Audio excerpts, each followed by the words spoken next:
Hello mga kabisdak! Samahan niyo po kami sa ating araw pagbisita sa mini farm nila Ate Bebe at Kuya Badut dito sa bukid. Isyos! Isyos! Isyos!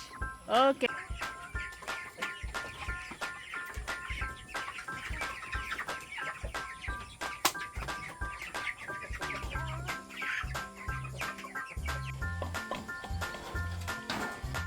At today din ay dumating po ang napaka-espesyal na pasalubong galing kay Ma'am G. And then, ito po ang kaganapan sa Korea. Nag-vlog po si Daddy Insoy doon.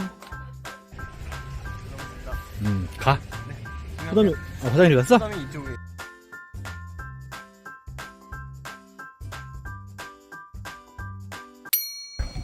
Bye!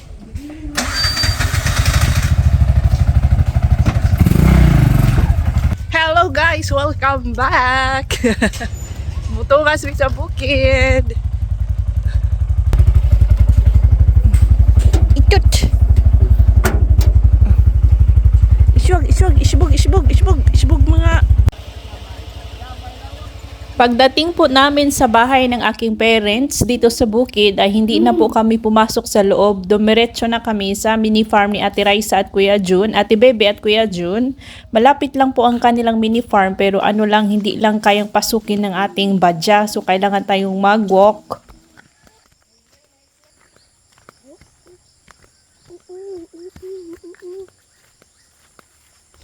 May dalawa po silang mga aso dito tagabantay. Merong baka, merong mga manok na native at saka yung mga boiler. Meron din po silang kubo ditong maliit na dito po sila tumitira. Dito natutulog minsan. Pwede ka ditong matulog, maligo, as in bahay. Kompleto po ito sa gamit mga kabistak at may wifi and kuryente po dito. Pagdating po namin ay nag-start na silang magkatay. Nandito lahat ng miyembro mga kabistak. Ang wala lang ay si mama kasi nagbabantay at nagpapakain po siya kay Lola. Final. Sugog. Hi vlog, nok! Nok, nok, nok, nok, nok! Ito po yung mga manok na finiture natin sa ating vlog 3 weeks ago guys. Opo, 3 weeks lang ay pwede na silang mag-harvest. Diba 45 days man ito. Hindi na po nila pinapaabot ng 45 days. Minsan 3 weeks lang.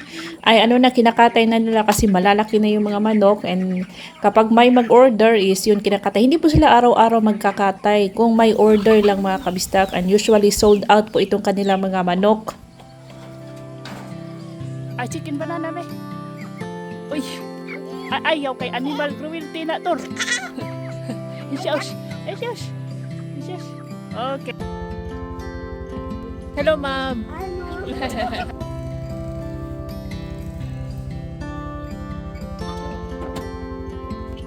You can DM my brother-in-law, si Kuya Jun De Lejero on Facebook mga kabistak around Anda. Minsan nagdi-deliver kami ng kandihay kung malapit lang po kaya naming ma-deliveran ay pwede po. And then pwede din po tayong mag-deliver ng bata.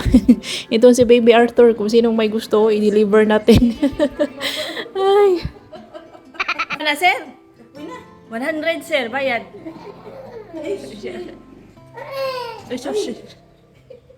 Habang kami po ay nagmaritesan ni Shin dyan tungkol sa mga istorya namin mga kapitbahay dito mga kabisdaka.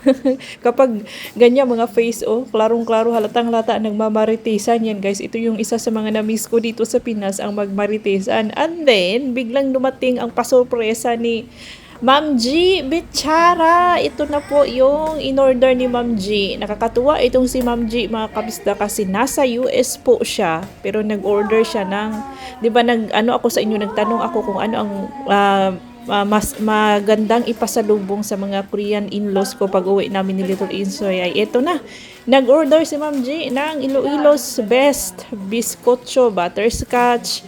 Ipapakita ko sa inyo mamaya guys. O marami po niyan, isang box. Marami pong in-order si Ma'am G. Thank you so much talaga Ma'am G dito sa mga pasalubong.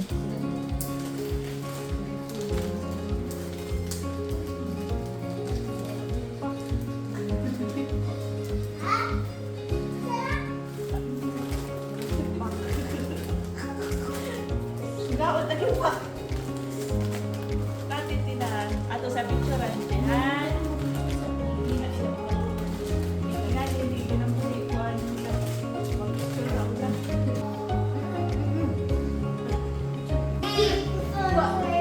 Tara! Good job! Tamis, ate? Di siya tamis. Ano ba? Dami. Wow. Unsa flavor, te? Chongoya! Chocolate. Chocolate flavor, te? Ang Arthur. Putol. Kumot. Oh, hot ni. Adi ka, adyo, te. Try.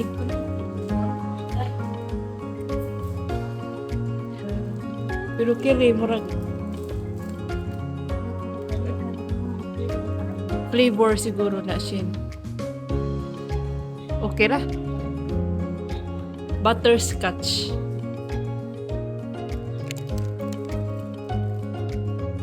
Ay, na sa flavor siya. Kalamansi, dates, mango, o tablia, chocolate, o ganin. Saan yun po? Yeah.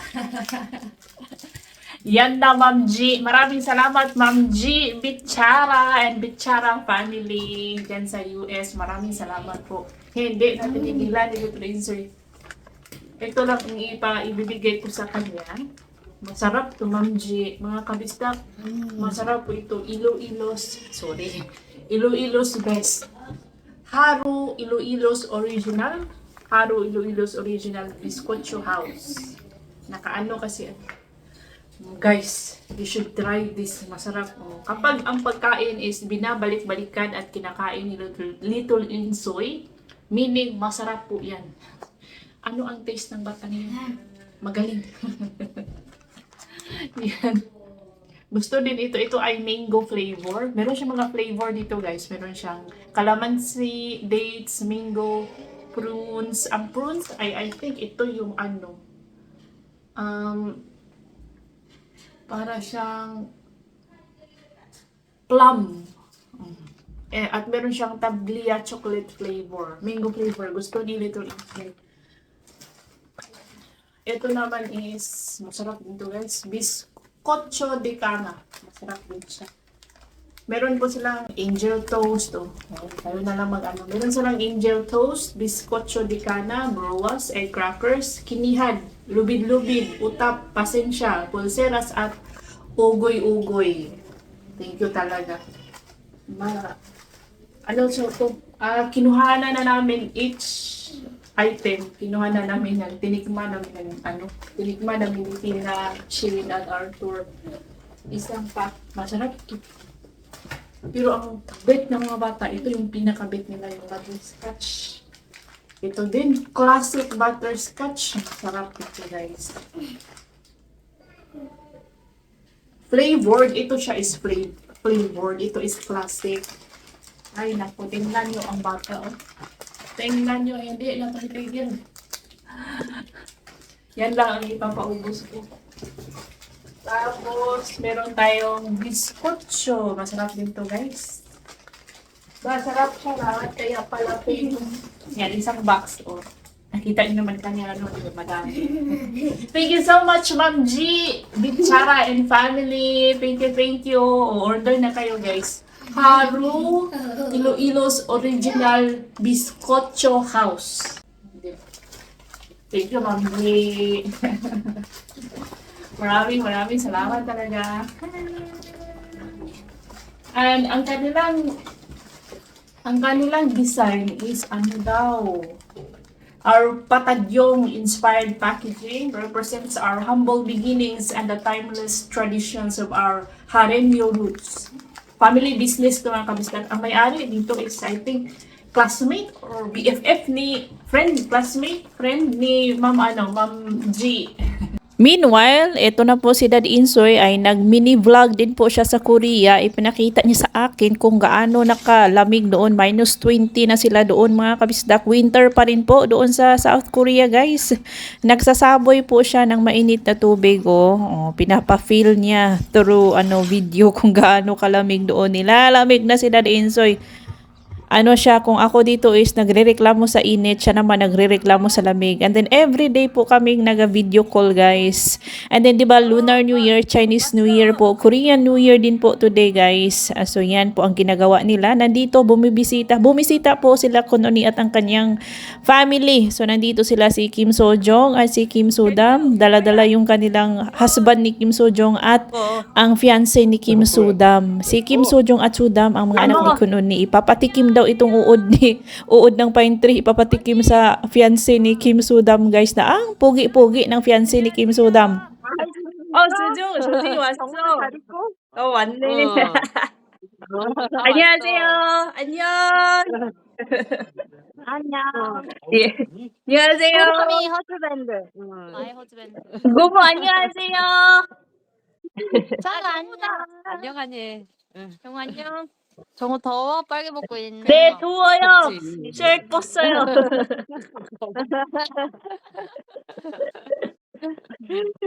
정우 안녕. 네, 안녕. 안녕. 잘 이빨이 많이 있자. 났다. 이빨이 많이 컸네. 새해 복 많이 삼촌 받으세요. 바꿔줄게요. 새해 복 많이 받으세요. 해피 뉴 이어. Happy New Year.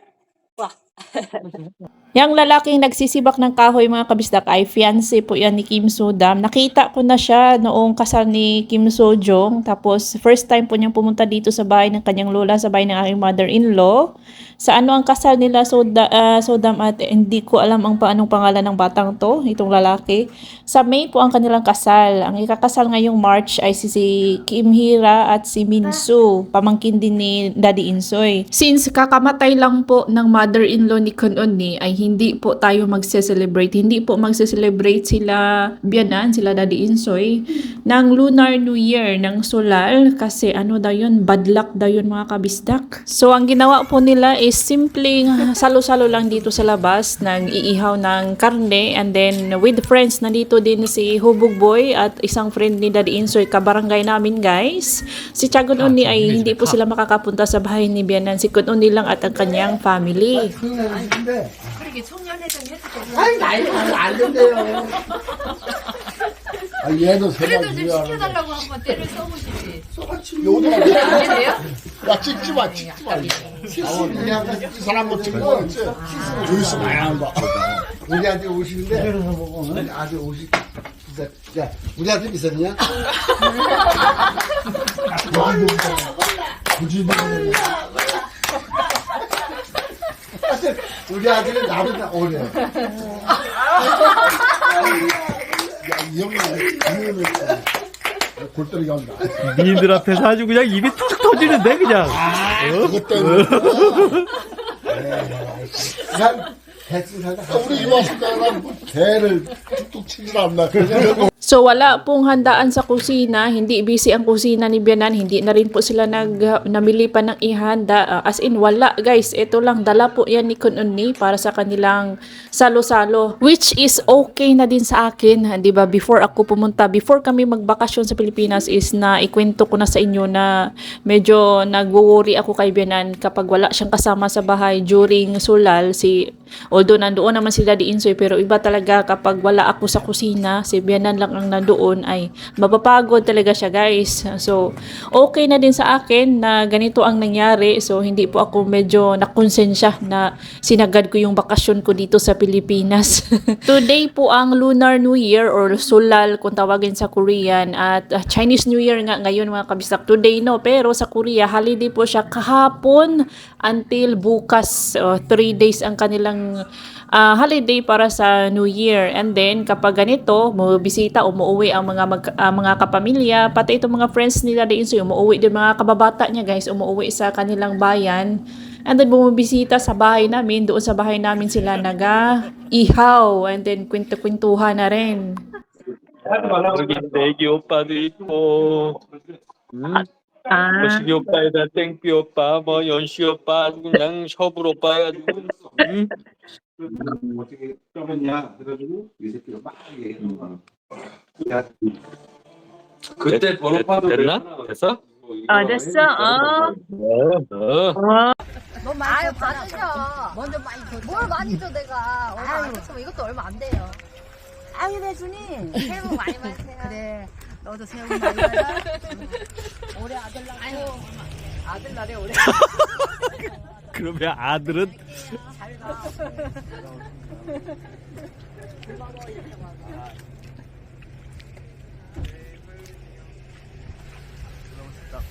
가. 화장실, 화장실 갔어? 그다음에 이쪽에 차 타고 같이. 참, 그렇구나. 빼. 가. 가도 돼. 가.